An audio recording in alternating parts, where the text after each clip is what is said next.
સુરતમાં તાજેતરમાં જ કરોડોની નકલી નોટો છાપવાના કૌભાંડમાં ઝડપાયેલા કહેવાતા યોગગુરુ પ્રદીપ જોટાંગિયા એટલે કે પ્રદીપ બાબા વિરુદ્ધ હવે તબીબી આલમમાં પણ ભારે રોષ જોવા મળ્યો છે।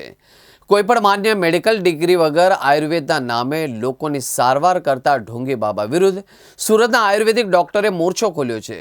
ડોક્ટરોનું એક મોટું પ્રતિનિધિ મંડળ રાજ્યના મંત્રી પ્રફુલ્લ પાનસેરિયાની ઓફિસે રજૂઆત કરવા પહોંચ્યા હતા। આયુર્વેદિક ડોક્ટરે આક્ષેપો કર્યા છે કે પ્રદીપ બાબા માત્ર સોશિયલ મીડિયા પરથી જ્ઞાન મેળવીને ગંભીર બીમારીઓની સારવાર કરવાનો દાવો કરતો હતો। આયુષ મંત્રાલય નામનો દુરુપયોગ કરી તે નિર્દોષ નાગરિકોને છેતરતો હતો।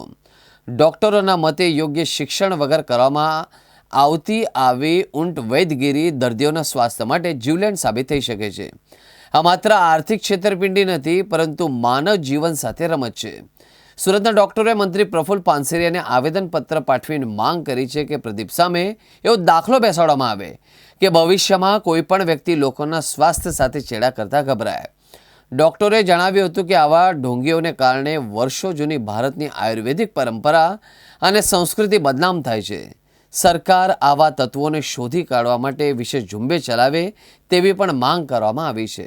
આજ રોજ આયુર્વેદ ડોક્ટર દ્વારા બધા જ મિત્રો દ્વારા મને રજૂઆત કરવામાં આવી કે ડિગ્રી વગરના ડોક્ટરો દ્વારા જે ઇલાજો કરી રહ્યા છે એમના ઉપર એક્શન, પણ ગવર્મેન્ટ આ બાબતમાં ખૂબ સક્રિય છે। એટલા જ માટે આ વિધાનસભા સત્રની અંદર રજીસ્ટ્રેશન કરાવવા માટે સમય મર્યાદા પણ લંબાવવામાં આવી છે। દરેક ડોક્ટર પોતાનું રજીસ્ટ્રેશન કરાવી અને સંસ્થા ઉપર રજીસ્ટ્રેશન નંબર અને આ રજીસ્ટર ગવર્મેન્ટ સાથે થયેલી સંસ્થા છે એવું માનીને લોકો દર્દીઓ ત્યાં આવશે। હું વિનંતી કરું છું દરેક પરિવારજનો ગ્રામ્ય સુધી કે આવા માન્ય ડિગ્રી પ્રાપ્ત કરનારા ડોક્ટરો સાથે જ પાસે જ દવા લેવી જોઈએ, કારણ કે એક ડોક્ટર પોતાની આખી યુવાની ભણીને પછી ડોક્ટર બનતા હોય છે, તો જેની પાસે શરીર વિજ્ઞાનનું પૂર્ણ જ્ઞાન હોય છે। તો મારી દરેક લોકોને વિનંતી છે કે ડોક્ટર પાસે જ દવા લેવા જાય અથવા ઓપરેશન કરવા જાય અથવા તો તપાસ કરવા જાય।